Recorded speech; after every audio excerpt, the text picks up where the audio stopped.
Hey, Brandon here with the Grell Team, and today we're going to be talking about the new construction process, specifically building from the ground up. Now, just kind of backstory, my own family is currently in the process of building a new construction home from the ground up, and we are going to walk you through all the steps that we are taking in order to complete that new construction home.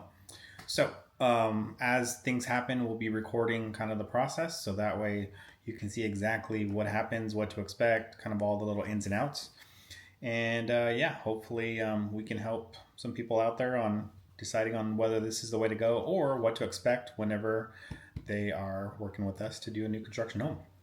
So, first things first, with new construction, one of the big misconceptions with the new construction is hey, you can just go out and just start visiting random communities, and then boom, you're just going to find the one you want and then just go from there. It can happen. And it does happen a lot, but there is smarter ways to do it. Regardless of whether you're doing new construction, pre-owned, ground up, custom builds, doesn't matter. Your first step is always and should be to do a pre-approval. Now, who does the pre-approval? It doesn't really matter. A lot of people will try to do it through their bank that they currently bank with. You can do that, but just know that the options that the bank can give you are not as wide as what some of our other preferred lenders can do. So just know that there is a difference between lenders, and I do highly encourage you to shop different lenders because each one's going to have their own deals and each is going to have their own ins and outs. And depending on your situation, one may be better than the other. There could be situations of, I'm trying to bring my monthly payment down. I don't have quite enough for closing costs. I need to have it to be this type of loan. It's going to be an investment. Different situations of why maybe a different lender may work better than others. So no matter what you do, just make sure that you do get multiple if you can. With us, we always recommend, our go-to ones that always take care of it. But again, we try to get you to do as many as you can until we find one that fits perfect for your situation. Now, for us personally, we followed the exact same thing. We went ahead and did a pre-approval before. And the reason why we do that is just so that way we know, hey, I know exactly how much I can afford in the market today, because the market changes, day by day.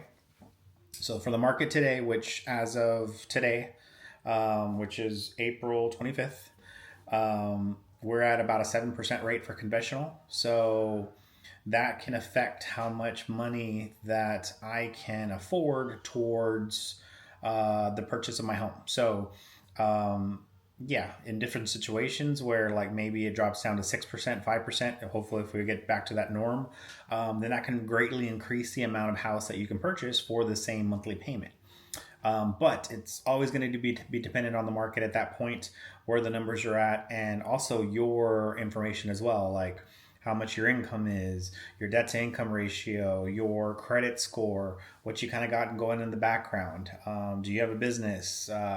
What are you already claiming now? Things like that. Different situations is going to cause your numbers to look different. Now, I don't do that myself. We're not on the mortgage side. I always put you with professionals there, so that way we can make sure that they can do everything they can to get you the best deal. So we will hand you off there. But once you do find that number, like let's say, hey, my monthly payment, I need it to be about $2,500 a month. Cool. Well, what does $2,500 equate to in the purchase of a home? Cool. They're going to give you an amount. And then once we get that amount, then from there, we'll go into to find out, okay, which communities, which builders, which areas of town are going to give me what I'm looking for.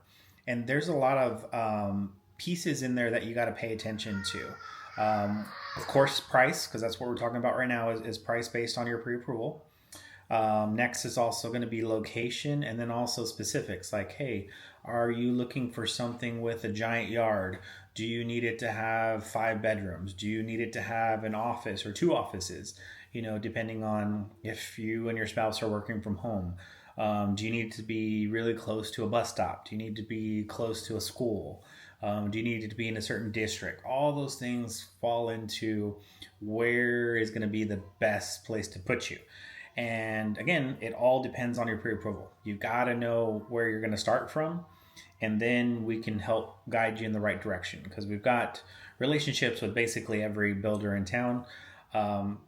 So I've got a pretty good idea of, hey, where I'm going to put you depending on your situation and what you're looking for. But we got to know all the specifics before we can get there. So again, first step is doing your pre-approval. Once we got those numbers, then we will go to step 2, which is visiting the communities.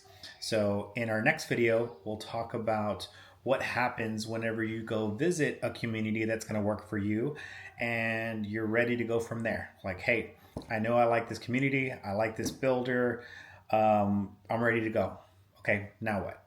So part 2 comes in.